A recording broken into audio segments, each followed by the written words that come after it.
welcome to the Disruptors discussion. I'm your host, Logan Chalmers, and we've got a great show planned out for you today. The prominent aspect in all of our lives over the last several months has been, of course, COVID-19. And tonight, we're going to talk all about COVID-19 and its impact on Champlain College.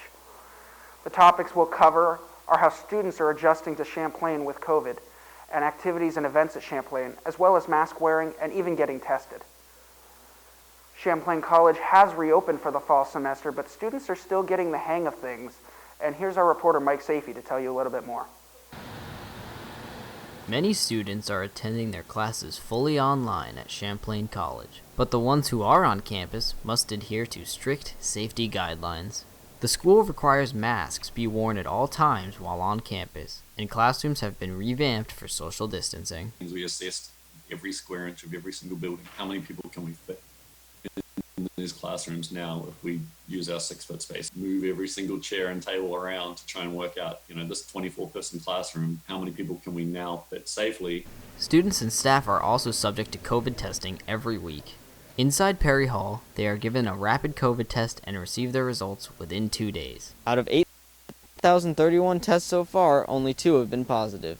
The Health and Wellness Department is ready to act on any positive cases. As soon as we know about that positive test, we're reaching out to that student and we are getting them out of their current living situation and into an isolated living situation. Campus dining halls also look quite different. It can only accommodate 70 diners as opposed to their usual 350. Plexiglass dividers are also placed at tables, and most students choose to carry out their meals. Cleaning protocols have also changed. Many residence halls are cleaned and disinfected multiple times a day. Despite the changes, many students and staff are happy to be back.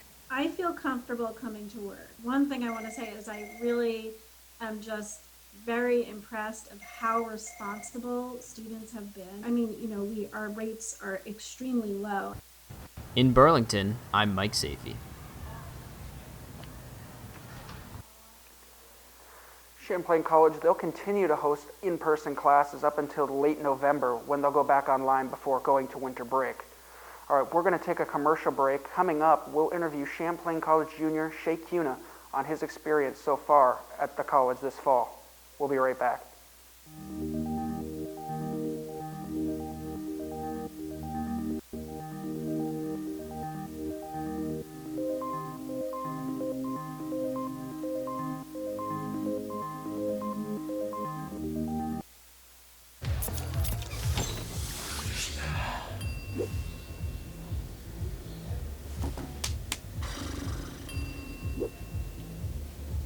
If you need to do something to feel okay to drive, you're not okay to drive.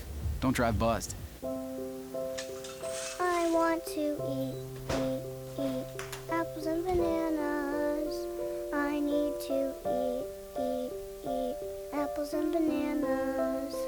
Why can't I eat apples and bananas? Support the Feeding America nationwide network of food banks to help provide meals to those in need. Join us at feedingamerica.org. Myth. If you get COVID-19, you'll recover after a few days. That myth is false. We're only just beginning to understand the effects of COVID-19 on the human body, as we're starting to see more and more people identifying as long haulers who are having symptoms for weeks, if not months, after their initial infection. Continue to wear a mask, socially distance, and wash your hands. Together, we can keep COVID out of school. For ways to keep your community safe, go to backtoschooltogether.com. Staring contest! You still got it.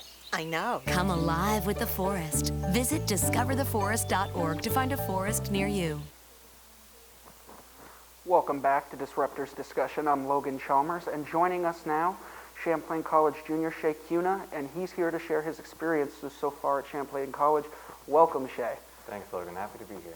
So we're going to jump right into this topic. Champlain College, definitely a different experience this fall for both of us. We're both juniors. How have you been adjusting to the new procedures here on campus? Well, there's a lot different, obviously. Of note, obviously, our masks, getting tested, everything like that. But we're all just doing our best, trying to adapt as best we can. Now, how have your classes been as far as that goes? You've had some in person, obviously, some online, being on campus. How is that blended together? It's been a lot of good and some bad. I know everyone's trying to make it as normal as possible, but in-person classes are definitely smaller. Interaction is sort of more forced because everyone's got masks. Some people have to repeat themselves, but it's part of the process, and we're all making sure that we're making changes to be as safe as we can. Well, you mentioned being as safe as we can and some of the changes they've made in the classroom, obviously smaller class sizes and stuff like that. Do you feel the college has done enough to make it a safe experience here for students this semester? I would certainly say so. I know a lot of schools are not making the necessary changes like we are, and they're paying the price. I know other schools aren't doing great test-wise, but we're definitely, 2 positive cases out of so many we've done? We're definitely showing off how safe we're being. And exactly, like you mentioned, I mean, definitely a low number of positives. I mean, obviously our school isn't as big as something compared to UVM, but that testing experience every week has done a lot for the school. Do you think it's been a successful, why do you think it's been a successful testing experience? I mean, the numbers speak for themselves. We have a nice community that doesn't really get out in a good way. We're all being responsible, and we're all just we're doing great. Now, last question for you. Champlain, obviously different this semester. We're planning to go online for the last week before finals. You're going to get Thanksgiving week off. For the students that are planning to go home, what are the hopes for the return of the spring? All we can hope is that we're as safe as we are now, and that people don't get lax, and we don't break the streak we've got. So hoping we all stay in good faith about healthy practices. Well, we'll definitely be hoping for a safe transition to the spring. Unfortunately, that's all the time we have for our discussion. Thank you for joining us, Shay. Thank you for all your input so far on the campus. Thanks for having me. And thank you all for being here. That's all we have for today. Thanks for tuning in, and remember, keep disrupting.